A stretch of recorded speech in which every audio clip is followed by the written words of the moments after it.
else.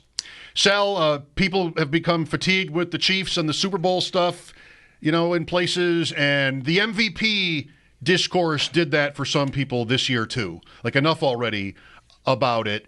And I don't think I got bored with it, but it's always kind of it can be interesting, but it's also like the struggle, I guess, to define the word valuable.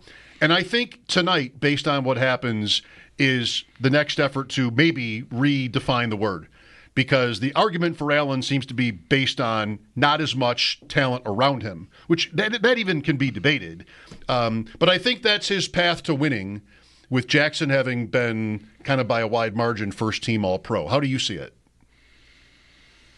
Yeah, so the tea leaves read towards the voting that it would be Lamar Jackson, right? We have him as the first-team All-Pro. He was also the MVP for the Pro Football Writers Association, and I'm sure many of them, vote on this. Although I don't think it's exactly the same voters, because I think for the MVP, like, for example, I remember being in New England, maybe the end of the year, whichever game it was, and Aditi Kinkwabla said, we were talking, and she told me she had an MVP vote.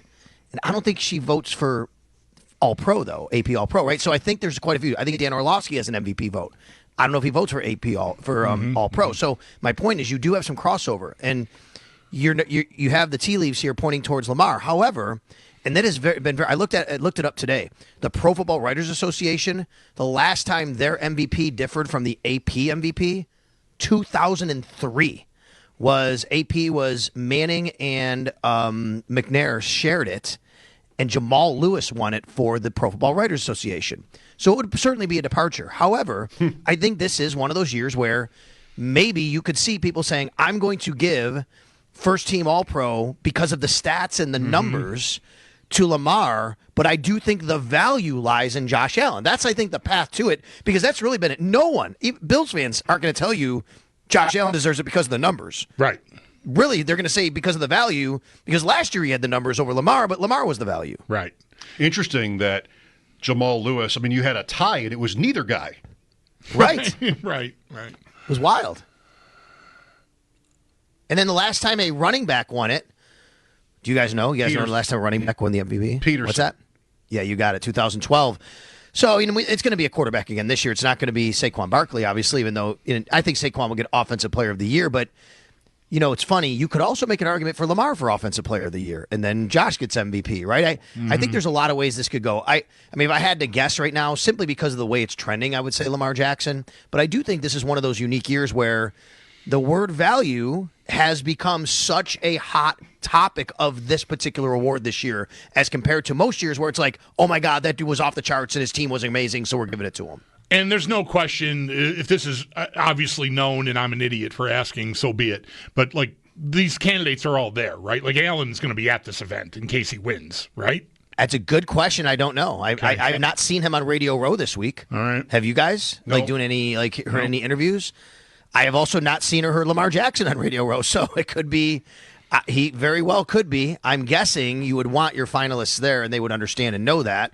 Josh was there after the 13 seconds game in 2021 when he was, I don't even remember if he was a finalist that year, but that's when he was in the crowd and he made that kind of joke or quip about the overtime rules, right? Yeah. So he was there at the show that night. So I'm really not sure if Josh Allen's going to be there. My guess is all the finalists will be, but I don't know. I have seen Barkley this week. Yes. Down there. So he's in New Orleans. Will he go to the event though? He's got a game to play on Sunday. I wonder if he'd go to the event. Probably could figure out a way to do it. Yeah. We'll see. Have you thought to consider Joe Brady's chances to win in his category? I don't know how I would start to do that. But I don't know. Maybe you've thought about it.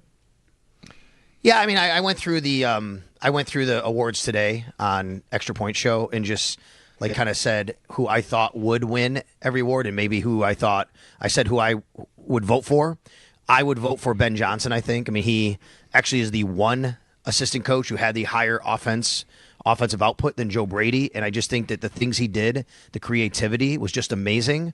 I know that they were in the NFC Championship game last year, so it's kind of, they have both their DC and their OC up for this award, and both of them now have moved on to head coaching jobs, by the way, right. Aaron Glenn. I think Joe Brady would probably get, he deserves consideration because he's in the top 5 here. But this is a pretty stacked group. I mean, you got Vic Fangio, who is now in the Super Bowl, with the Philadelphia Eagles, obviously, there this week. Brian Flores might have won this award if it was, week 10. I think over the last, you get towards the end of the year, maybe the luster off him kind of goes away a little bit.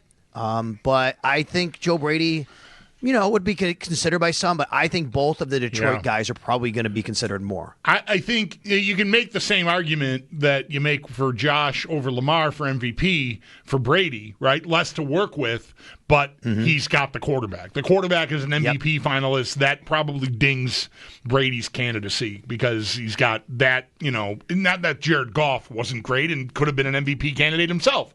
But still, I feel like having Allen is sort of the same thing that kind of disqualifies McDermott. It's like, sure, you didn't have this or that, but you got that guy, and that guy's a cheat code, and we all know it. Yeah, what's funny to me is, and I don't disagree with what you just said, but here's Andy Reid as a finalist again, right? Why? Because they lost one game, I guess, or 2 games at the end of the year, and yet he's got Patrick Mahomes. And I don't know. I think Sean McDermott should certainly have been considered in a finalist here in the top 5. Dan Campbell had Jared Goff, who played like an MVP. Kevin O'Connell had Sam Darnold, who played like an MVP. Now, they're not regarded as the same, I get it, as Mahomes or Allen, but you think about, the quarterback years that these guys had, and then there's Dan Quinn, who did an excellent job with a rookie quarterback, and I think that he deserves to be here as well. I think I would vote for Kevin O'Connell out of this list for Coach of the Year. Me too. I just think what he did after pivoting, I thought they'd be bad. Like when the Bills got their second-round pick in the Diggs trade, I'm like, oh my God, we're going to be dialed in on them. They might have the worst team in the league this year. I was very wrong about that. I think a lot of people were wrong. What they did after, and maybe they would have not even been as good with J.J. McCarthy. They probably wouldn't have been as good with J.J. McCarthy, a rookie. But having to pivot from him after this plan they had to Sam Darnold and him doing what he did, I would give it to Kevin O'Connell. What do you think, if anything, holds McDermott back in this stuff? I mean, you've made the point already here about the other, top quarterbacks teams and how they're, that's kind of the thing. Like the coach doesn't get quite the same amount of credit, and maybe that's generally right. But John Harbaugh has won. He won this award when Jackson won his first in the same year. They won. And here's Reed. I don't know. Is there something about McDermott? Plus, this year, they had losses on defense. They had losses with Diggs, And there was a lot said and written about McDermott kind of having a new style, mellowing some, and, snow angels and everything. It didn't come, though. It seems like it didn't come. It's a good question. I don't know. Here are a couple of guesses from me. A lot of times these things start to really, you dig in on people after a good month, 5 weeks. Bills were sitting at 2-2. They had to go to the Jets. They won a Monday night game, go to 3-2. Like after winning 2 games, they lose 2 games, and I think there were a lot of people, or was it 3-3? I'm sorry, whatever it was. 3-0 to 3-2 to 4-2. Thank you. 3-2. Thank you. So they lose a couple games. You're 5 weeks in, and I think there's a little, you know what? Oh, here comes the downward spiral for the Bills, which didn't happen, but I think you have to recover from that, which was tough actually for Josh to be back in this conversation after the Houston game, which I thought that he might have really hurt his chances so early. I also think, now granted, Andy Reid's playing in a division that's not that good, but I think the division and how weak it is hurt Sean McDermott this year. I think there's a lot of people, a lot of voters who looked and went, oh, what, come on, you got the Jets in Miami, New England? Like, yeah, well, you should win 10 games in his sleep. And he does have Josh Allen. I don't think all that's right or fair, but my guess is that's part of it, that some of those things are part of the reason why. You clinch your division on December 1st. You had a pretty easy go of it. Yeah, it's like almost what'd you have to do? You just had to kind of keep the train on the tracks, right? You didn't really have to be the coach of the year. I still think he did an amazing job this year for this team. This team, Mike Catalana was on with me the other day on the Extra Point Show, and I agree. Mike said, when you take a step back and look at the big picture, about a year ago and into last offseason, they were probably not expecting to have the year they had this year. Going into last year, sure, there's always faith. We have Josh Allen. We could be good. We'll be competitive. But I think in their heart of hearts, they probably figured, you know what? This might be a year where we're going to have to really work at it to get there, and we're not going to be as good. And they had a better year than expected. I think Coach of the Year, maybe wrongly, I know, it generally does, and I think I've heard maybe you guys talk about this, where too often it goes to a guy that does more with less. But I do think that's part of the equation. Like when you don't have as talented of a team and you win, I think it speaks a lot about what you did as a coach to navigate through that. Yeah, more with less, and like, did we think you were going to be any good? If we thought you weren't going to be any good, that's correct. And you end up being good, like, oh, the coach must have done. Look at the wizardry at work here. Because I couldn't be wrong. Right. Of course, I knew what the hell I was talking about in August. Yeah. Yeah, that's what I don't like about it. Sal Capaccio on the Western Hotline wrote today, the state of the running backs, your annual series going by position groups. It doesn't begin and end quite with James Cook, but his getting a contract extension, that topic will probably be pretty hot, don't you think? Yeah, so it's funny. Yesterday I wrote about quarterbacks, and today I wrote about running backs. And honestly, the only real big question with both positions is if a contract extension is coming for both guys. Josh Allen at the quarterback position and James Cook at the running back position. Since we're talking about running backs, so James Cook is eligible now for a contract extension. The way it works in the NFL, when you sign a 4-year rookie deal after being drafted, you cannot even get an extension until after your third year is complete. After that, you can sign an extension. You don't have to, though. And I've read and seen a lot of people, Bills fans, thinking, oh, my God, you got to go out and extend this guy and do whatever it takes. And that's fine. I think James Cook is a fine player that you want to have for a long time. His value is pretty high right now as well. Yep. It might cost you a little more than you want, but there's also no rush. You don't have to do it. I mean, there are mechanisms to keep him in Buffalo, even the franchise tag, which might be higher than you want. But if he goes out and plays like he did last year again in year 4, you do that. I don't think you ever want to get it necessarily to there. If he wants to stay, that can get a little messy.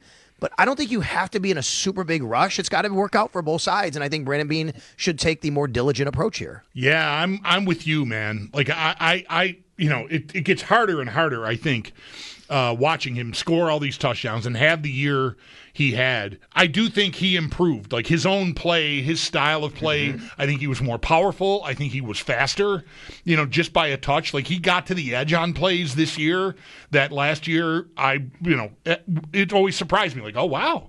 He did work. And so he gets full credit for that. But, man, off of the season he just had, I'm definitely like sort of, okay, let's see if we get that out of you again, and then we'll have a tough call to make. And maybe the price goes up if he does it a second year in a row, like he did last year.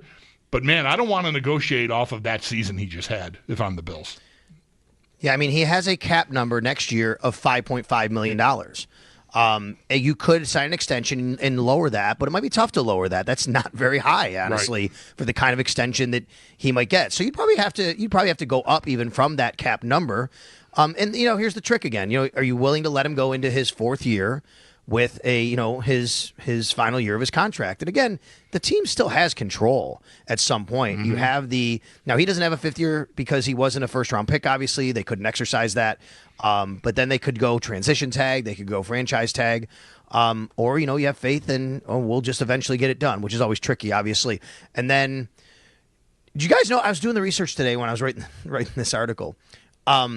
James Cook is only 6 weeks older than Ray Davis. Yeah, he's 6 weeks older than Ray Davis. That's wild, right? Yeah, I knew Ray Davis a little bit. He was older, but Ray Davis has a complimentary backup. I think they really like him. Ty Johnson, what he did as a 3rd down back, they certainly like him. He is also a free agent.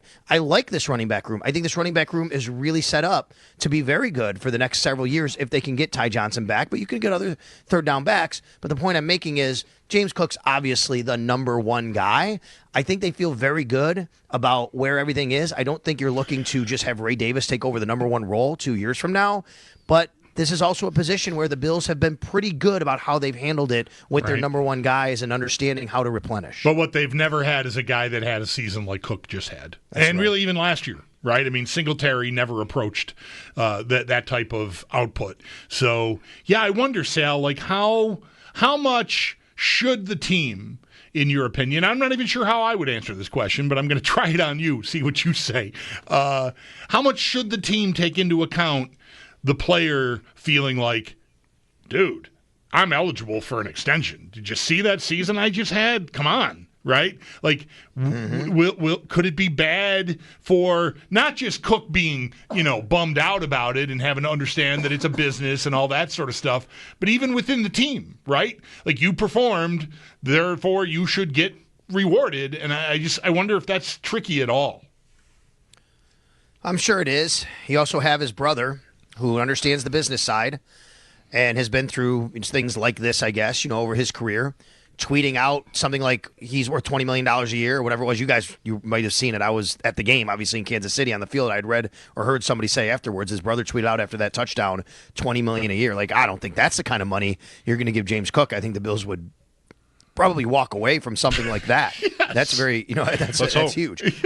Right. But, right. But I mean, when you have people in your ear and surrounding you, telling you how much you're worth like that, I think you have to think about, if I want to get this done, and then the Bills come and say, well, we don't want to do that, what does that look like? The part of the tricky part for the Bills here, and I say tricky, but it's also it's a good problem to have, which is they have like 4 guys who are going into their 4th year who are very good that you could make an argument for need extensions. James Cook, Christian Benford, Terrell Bernard, and Khalil Shakir. They're all eligible for extensions, and if any of them don't get it, they're going into the final year of their contract. So Brandon Bede's got some juggling to do with all of this. Yeah, and Rousseau's going into the 5th-year option, which is the final year of his contract. That's right. Too. So it's a great point.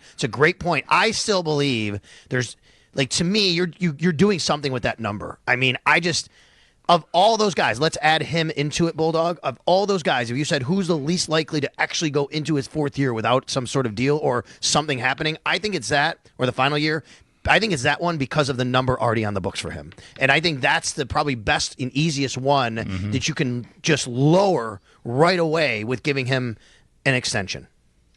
I think they'll want to keep every one of these guys and have to figure out a way to do it and pay them, because this is when you would do that and how. So I think that would be my prediction. I'm not sure we'll talk tomorrow. What do you think happens Sunday?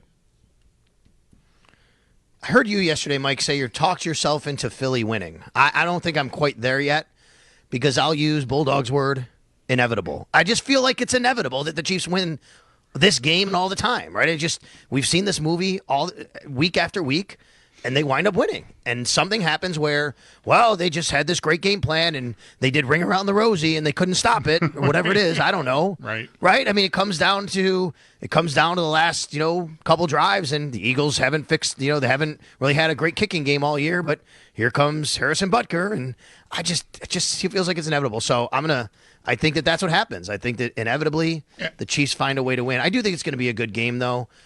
Sure, you could see a blowout. We've seen that throughout the years in the Super Bowl. That's just what happens. Things start to snowball like that. I do think the way is, though, that you have to – Saquon Barkley has to control this game. And the way that the Chiefs have been a little leaky on run defense, not necessarily against the Bills. There were times that James Cook started to get the ball going. We know that. But even the week before that against Houston and and Joe Mixon, I do think that it's possible that the Eagles could really run on them. You always got to worry about if you're playing him. We just saw this again, a couple weeks ago.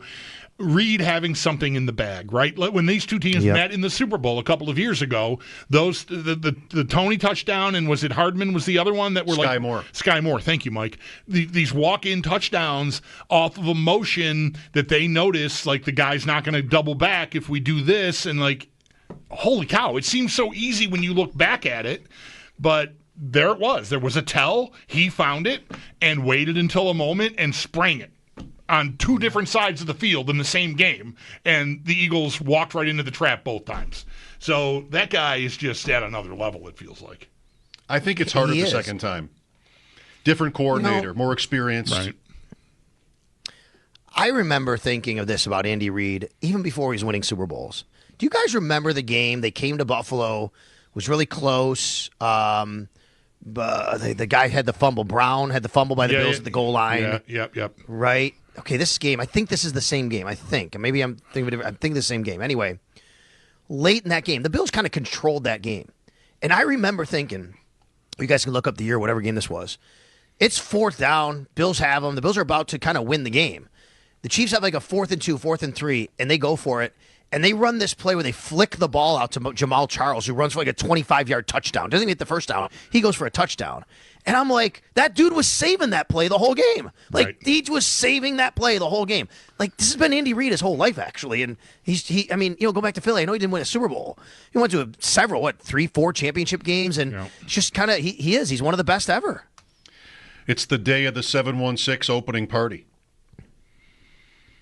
Is that what that game was? Oh, yeah. And we were all going to the party, and Yeah. especially wanted the Bills to win because all the Bills were going to be at the party. I remember talking to C.J. Spiller, like, this is a little awkward. Yep.